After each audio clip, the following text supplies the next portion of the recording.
Bonjour et bienvenue dans ce nouvel épisode de My Marketing Podcast. Aujourd'hui, c'est un épisode un peu particulier, mais qui vous sera très utile si vous accueillez ou si vous envisagez d'accueillir un stagiaire ou un alternant en marketing dans votre entreprise. Pour beaucoup d'entreprises, accueillir un alternant ou une alternante en marketing, c'est une solution qui est vue comme très pratique pour faire tout ce que, en général, ils n'ont pas forcément le temps de faire ou pour gagner du temps dans la mise en place de leurs actions marketing. Alors, effectivement, c'est tout à fait possible, mais attention, il y a quand même pas mal de déceptions à la clé pour les entreprises comme les étudiants si on croit que cette solution est miracle et que c'est une solution à tout. Donc, dans cet épisode, je vais vous parler tout d'abord des erreurs à éviter lorsqu'on accueille un alternant dans son entreprise ou un stagiaire, on va dire stagiaire longue durée. Je vais vous proposer des types de missions qui sont à la fois utiles pour votre entreprise et intéressantes pour l'étudiant, que vous pourrez lui confier, on va dire, en toute sérénité. Et je vais vous partager également notre méthode d'onboarding quand on accueille un stagiaire ou un alternant en marketing et qui fait qu'aujourd'hui, eh bien, ce sont en général, je dirais à 90% des collaborations qui se passent bien.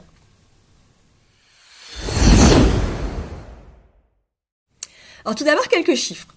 En 2020, on estime qu'il y a eu à peu près 40% de plus de contrats d'apprentissage et ça représente à peu près cette année 500 000 contrats d'apprentissage en France. Donc, l'alternance, c'est vraiment un modèle qui explose et qui séduit de plus en plus et les entreprises et les étudiants. Alors, pourquoi cette hausse ? Eh bien, rapidement, je dirais qu'il y a plusieurs explications, mais l'explication principale en France, c'est qu'il y a une prime à l'embauche de 5 à 8 000 euros qui a été mise en place par le gouvernement en 2020 et qui fait que ces contrats d'apprentissage sont devenus particulièrement attractifs pour les entreprises. Côté étudiant, c'est un moyen pour eux de financer leurs études. Et alors, pour ma part, ce que je trouve le plus intéressant, c'est d'engranger de l'expérience parce que comme ça, une fois diplômés, eh bien, ils auront déjà accumulé de l'expérience et on va dire qu'ils seront plus bankable sur le marché du travail. Et du coup, pour beaucoup d'entreprises, la solution du recrutement d'un alternant en marketing, c'est très, très séduisant. Pas uniquement d'un point de vue financier, même si c'est attractif, mais elles perçoivent souvent ça comme la possibilité d'avoir une ressource en interne dédiée à leur marketing, ce que souvent elles n'ont pas, et pour 3 ou parfois 4 jours par semaine, avoir quelqu'un qui va pouvoir s'en occuper et lui déléguer tout ce que elle n'a pas le temps de faire. Alors, quand je dis elle, c'est la direction générale. Souvent, il y a quand même une direction marketing, mais on va pouvoir déléguer à cette nouvelle personne ce qu'on n'a pas le temps de faire et lui donner de nouvelles missions. Donc ça, c'est sur le papier. Ça peut être intéressant, mais alors attention, parce que souvent, il y a des grosses déceptions à la clé, et c'est pour ça que j'entends souvent « on a recruté un alternant, mais il est nul » ou « on a recruté une alternante, mais elle est nulle ». C'est possible, c'est peut-être un cas de figure, ça peut arriver qu'il y ait des personnes qui ne soient pas compétentes, mais en règle générale, on peut se dire que ce n'est pas dû à la nullité de la personne, c'est que, il y a eu trop d'attentes autour de l'alternance, il y a eu trop d'attentes par rapport à cette solution, et ça crée de la déception des deux côtés. Donc du coup, ce que je vous propose, c'est déjà de sauter dans quelles sont les erreurs à éviter pour arriver à la fin de l'alternance et de dire, en fait, il ou elle est nul. Donc, première chose, les erreurs à éviter et que l'on voit super souvent. La première, c'est de penser que en embauchant un alternant, vous aurez un expert en marketing. Donc ça, non, désolé, ça va pas être possible. Rappelez-vous que ce sont des étudiants et même aussi motivés, prometteurs, intelligents, sympathiques, tout ce que vous voulez, ça reste des personnes qui sont en phase d'études, donc en phase d'apprentissage. D'ailleurs, on appelle ça des contrats d'apprentissage, ça porte bien son nom. Donc, n'ayez pas des attentes surdimensionnées par rapport à la personne que vous allez accueillir, qui est encore étudiante et qui est là pour apprendre. Donc, en fait, c'est plutôt à vous de lui apprendre le métier plutôt qu'à elle de vous dire ce que vous devez faire, notamment dans le domaine du marketing. Même si la personne peut avoir des initiatives, même si elle peut avoir plein d'idées particulièrement intéressante, rappelez-vous quand même qu'elle est là pour apprendre et que ce n'est pas un expert et qu'elle ne peut pas à 20 ou 22 ans prétendre être un expert en marketing. Ou alors, si c'est le cas, elle ne serait pas alternante. La deuxième erreur à éviter et que l'on voit super souvent, c'est de laisser carte blanche à son alternant ou son stagiaire pour lancer un projet ou pour avoir des idées. Sur le papier, ça peut être intéressant. Sur le papier, ça peut même être grisant. Ce côté, moi, on me laisse faire, on me confie une tâche et je fais ce que je veux. Mais en réalité, personne ne laisse carte blanche. En réalité, la direction ou vous-même, vous avez une idée de ce que vous voulez. Et du coup, si ça ne fit pas avec ce que vous voulez, vous allez être déçu. Donc, évitez ce côté carte blanche parce que c'est simplement un moyen pour vous de déléguer, pour vous ou pour la personne qui s'occupe de l'alternant ou de l'alternante, c'est un moyen de se dédouaner, c'est un moyen de se décharger, mais en réalité, ça ne rend service à personne. Et même si vous vous dites que c'est une ressource qui est pas chère, eh bien en fait, vous perdrez quand même de l'argent parce que vous ne serez pas satisfait du travail. Donc le cas classique de la carte blanche, c'est propose-nous quelque chose pour par exemple se lancer sur LinkedIn, ou propose-nous quelque chose pour un contenu ou pour la rédaction d'un livre blanc par exemple. Eh bien dans ces cas-là, ça risque de ne pas du tout marcher le système de carte blanche. Donc oubliez ce système. Une autre erreur à éviter et qui rejoint ce qu'on vient de dire, c'est de ne pas fixer d'objectifs. Alors ce n'est pas parce que la personne est étudiante qu'on ne peut pas fixer d'objectifs. Évidemment, on va fixer des objectifs à la hauteur 1 de sa présence et 2 de son expérience. Mais fixer ensemble des objectifs à court terme, pas forcément à long terme, mais des objectifs que vous pourrez mesurer ensemble. Ça peut être des objectifs quantitatifs, bien entendu, mais ça peut être des objectifs qualitatifs. Mais ça va permettre et à vous et à l'étudiant en alternance de pouvoir mesurer sa progression. Donc ça, c'est un principe assez valide en RH. Attention, je m'estime pas du tout une experte en ressources humaines, mais en tout cas, ce qui est certain, c'est que vous ne pourrez apprécier votre investissement dans cette personne que si vous savez si elle a atteint ou non certains objectifs. Une troisième erreur à éviter, c'est de confondre autonomie et abandon. J'ai encore entendu il y a quelques jours quelqu'un me dire que il était jamais là et que il laissait ses stagiaires et ses alternants en totale autonomie et que globalement il fallait qu'ils crient au secours pour qu'ils viennent. Personnellement, je pense que ce n'est pas du tout une bonne manière de faire parce que à laisser l'autonomie, ça va finalement trop d'autonomie, ça va juste démotiver la personne.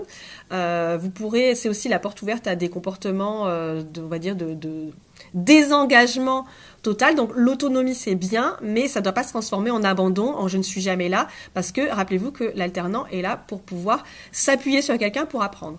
Alors évidemment, il y a eu le problème récemment du télétravail. C'est un problème que les managers ont beaucoup rencontré et notamment pour les personnes qui sont en alternance, c'était d'autant plus difficile. Donc ne confondez pas ce système de télétravail avec de l'autonomie. Vous pouvez parfaitement avoir de la proximité avec votre étudiant en alternance tout en étant en télétravail. Donc attention à bien faire des points réguliers avec eux. Une autre erreur que je vois super fréquemment, c'est de ne pas former son alternant ou son alternante en marketing, parce que oui, c'est bien de votre ressort que de former la personne. Si vous n'êtes pas quelqu'un vous-même de technique en marketing, si vous ne pouvez pas transmettre votre expérience parce que vous n'êtes pas dans l'univers du marketing, vous avez pris ou vous voulez prendre un alternant ou une alternante en marketing sans vous-même être un expert ou du moins avoir de l'expérience sur le sujet, eh bien dans ces cas-là, c'est de votre ressort de la former, peut-être en lui proposant des formations à côté, mais en tout cas, vous ne pouvez pas attendre décemment de cette personne qu'elle vous apporte toutes les solutions si vous n'êtes pas en mesure de la former. Et une dernière erreur à éviter, et celle-là elle est vraiment très très commune, mais je vais quand même la dire parce que elle est tellement basique que tout le monde l'oublie, c'est de ne pas apporter un accès facile aux informations essentielles en marketing, par exemple à tout ce qui est charte graphique, à tous les éléments de la marque, à tous les éléments de langage, tous les documents à télécharger, les templates, vos offres, tout ce qui est les outils divers, les mots de passe également. Eh bien, la personne qui est en charge de votre marketing doit absolument avoir accès à ces ressources sans courir derrière pour les avoir. Quels sont les types de missions que vous pouvez confier, notamment au début, lorsque vous accueillez quelqu'un en alternance? Alors, moi, je vais vous proposer quelques pistes de choses, on va dire, de missions qui sont à la fois concrètes, utiles, accessibles pour quelqu'un qui débute en marketing, mais qui a déjà, on va dire, un petit parcours, a déjà fait un niveau minimum d'études, je dirais, de Bac+3. Ça va vous permettre, vous, de tirer un bénéfice rapidement de votre collaboration et à la fois, ça va faire monter en compétence votre alternant ou votre alternante. Donc ce que je vous propose, ce sont souvent des missions qui ne sont pas faites régulièrement en interne et qui sont pourtant très utiles, qui vont vous donner accès à des informations dont vous avez besoin pour vos prises de décision notamment. Et comme vous n'avez pas le temps de le faire, vous avez la tête dans le guidon, vous ne les faites pas ou votre équipe n'a pas le temps de le faire non plus. Donc dans ces cas-là, ça tombe bien. Vous avez cette personne qui est arrivée ou qui va arriver dans votre entreprise et qui peut s'en occuper. Donc une première mission, c'est de faire une étude de concurrence. Ça, c'est finalement peu souvent fait ou peu souvent à jour. Ça a été fait il y a quelques années ou il y a quelques mois, mais ça n'a pas été mis à jour. Donc proposez à votre étudiant ou votre alternant, de réaliser cette étude de concurrence qui va vous permettre de garder un œil sur vos concurrents, de voir ce qu'ils font de bien, de voir là où vous êtes meilleur et de pouvoir affiner votre positionnement. Un autre type de mission que je peux vous proposer, c'est de faire un mini audit de votre site internet. Donc là, ça va vous permettre de bénéficier d'un œil neuf. Proposez-lui une méthodologie pour le faire. Si vous n'en avez pas vous-même, ça se trouve facilement. Vous pouvez demander-lui de faire des recherches, de définir quelle est sa grille d'évaluation d'audit. Ça va lui permettre et à la fois de se former et derrière de vous livrer un audit, certes peut-être succinct de votre site internet, mais en tout cas, vous aurez déjà de la matière, quelque chose que vous n'aviez pas auparavant. Ce que vous pouvez également proposer, c'est de faire un audit de vos comptes sur les réseaux sociaux. Comment ils peuvent être améliorés? Est-ce qu'ils sont complets? Voilà, de faire quelque chose de beaucoup plus poussé. Alors par contre, c'est une erreur de penser que parce qu'on a entre 20 et 22 ans, on est forcément un champion du monde en community management et en social media. Donc si la personne n'est pas familière, eh bien, proposez-lui de se former, d'aller explorer, d'aller se documenter avec ou des formations en accès libre ou même des formations payantes pour savoir comment optimiser les comptes sociaux. Vous pouvez également lui proposer des missions comme l'optimisation de Google My Business si cela fait partie de votre stratégie, si le SEO fait partie de votre stratégie. Eh bien, confiez-lui quelque chose qui est très limité. Alors quand je dis limité, c'est pas en termes d'impact, mais dire à quelqu'un, regarde comment on peut utiliser et optimiser Google My Business, c'est beaucoup plus précis que de lui dire regarde comment on peut optimiser notre stratégie SEO et comment on peut être en numéro 1 voire en position 0 sur Google. Ça c'est trop ambitieux pour quelqu'un qui démarre. Donc commencez par des petits pas, ce sera utile pour vous et ce sera utile pour lui ou pour elle. Une autre mission que je vous propose d'initier ou de suggérer si c'est pas quelque chose que vous avez en interne et souvent, c'est quelque chose qui manque en interne, notamment sur les petites et moyennes entreprises en B2B, c'est de créer un planning éditorial. Alors, quand je parle de planning éditorial, c'est à la fois de créer l'outil de planification et les contenus à planifier. Donc, vous pourrez ainsi mesurer la pertinence des sujets qui vous sont proposés et s'ils sont pertinents ou pas, alors ça ce sera affiné avec la personne, vous aurez un planning de sujets à rédiger pour alimenter ou votre blog ou vos réseaux sociaux. Rapidement, quelques autres idées de missions qui pour moi sont essentielles et qui en tout cas ce que je vois chez nos clients sont des missions qui sont particulièrement adaptées au profil d'entreprise avec laquelle on travaille, à savoir des TPE et des PME en B2B. Ça peut être de qualifier la base de contacts. En général, il y a des contacts, il y a même parfois un CRM, mais la qualification n'a pas toujours été bien faite. Il manque des critères de segmentation, il manque des champs qui n'ont pas été qualifiés. Et bien dans ces cas-là, vous pouvez proposer à la personne qui est en alternance de faire les recherches et de qualifier la base de contacts. Donc là, c'est à mi-chemin entre le marketing et la vente, mais honnêtement, pour travailler sur des bases de contacts depuis maintenant de très très très nombreuses années, je peux vous assurer qu'en marketing, on ne fait pas grand-chose sans une base de contacts qui est bien qualifiée. Une autre mission qui peut être vraiment super intéressante, c'est des études comparatives pour chercher une nouvelle solution. Ça peut être une solution par exemple un CRM, mais toute autre solution liée au marketing. Eh bien, si vous n'avez pas le temps de faire cet investissement, pas parce que vous n'avez pas le financement, mais parce que vous n'avez pas le temps de chercher la solution, proposez à la personne qui vous a rejoint en alternance de faire cette première recherche à partir d'un cahier des charges, bien entendu. Vous pouvez également lui proposer de cartographier les influenceurs, donc tout ce qui est médias, podcasts, YouTube, influenceurs sur LinkedIn ou sur tous les autres réseaux qui sont pertinents dans votre secteur. Pourquoi c'est intéressant de le faire? Parce que après vous pourrez vous appuyer pour les approcher et voir s'il y a des collaborations possibles. Mais ce premier travail de cartographie est essentiel. Et un dernier type de mission que je peux vous proposer, c'est de créer, de lui faire ou créer des templates et des supports qui seront ensuite utilisés par toute l'équipe. Ça, c'est quelque chose qu'on voit très souvent. C'est une certaine désorganisation. Il n'y a pas un modèle type pour tout le monde. On utilise des templates, chacun un peu le sien dans son coin. Templates de proposition commerciale, les visuels sur les réseaux sociaux, c'est les bannières LinkedIn. Ça manque de cohésion au sein de l'entreprise. Eh bien, vous avez une personne qui va être en mesure de vous apporter de l'unité, d'uniformiser tous vos supports et de voir les créer. Donc n'hésitez pas. Je vous rappelle que d'ailleurs on a un template de proposition commerciale qui est disponible librement au téléchargement. Vous pouvez donc aller le télécharger et demander à la personne qui vous a rejoint de l'adapter pour votre entreprise.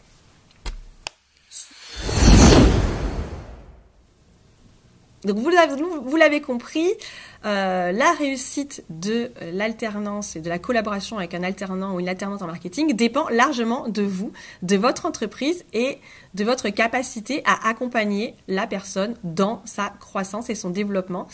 Chez My Marketing Experience, là, je vais vous partager comment on fait. Donc, on est une petite entreprise, on ne peut pas passer énormément de temps.